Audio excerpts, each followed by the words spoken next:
नमस्कार शेतकरी बंधूंनो, स्वागत आहे आपले समृद्ध शेतकरी या यूट्यूब चॅनलमध्ये। आपण जर चॅनलला नवीन असाल तर चॅनलला सबस्क्राईब करा व शेतीविषयक सर्व व्हिडिओ बघण्यासाठी शेजारील बेल आयकॉनला प्रेस करा।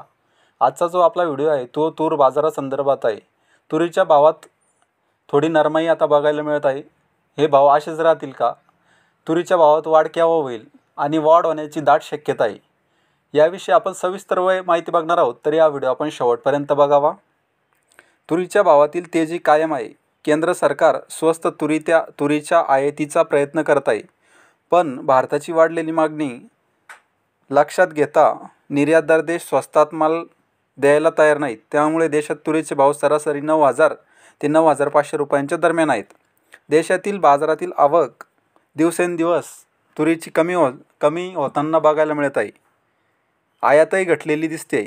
त्यामुळे तुरीच्या भावातील तेजी यापुढीलही काळात कायम राहू शकते, असा अंदाज तूर बाजारातील अभ्यासकांनी व्यक्त केलेला आहे। आणि जसा बाजारामध्ये आवकेचा दबाव कमी होईल तसा तुरीचा भावही मोठ्या प्रमाणावर वाढत जाईल। अशाच प्रकारचा हा व्हिडिओ होता। हा व्हिडिओ जर तुम्हाला आवडला तर व्हिडिओला लाईक करा व चॅनलला सबस्क्राईब करा। धन्यवाद।